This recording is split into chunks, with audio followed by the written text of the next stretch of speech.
time, money, dreaming, and enlightenment. There's this split with time and money on one hand, and dreaming enlightenment on the other hand.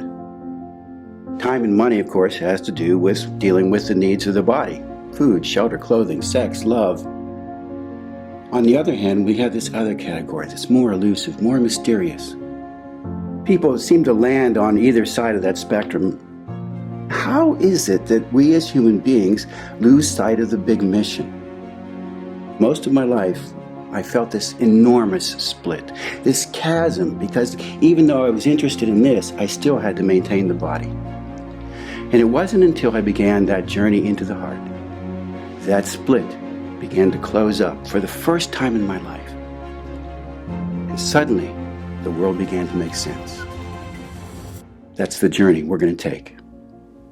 Welcome.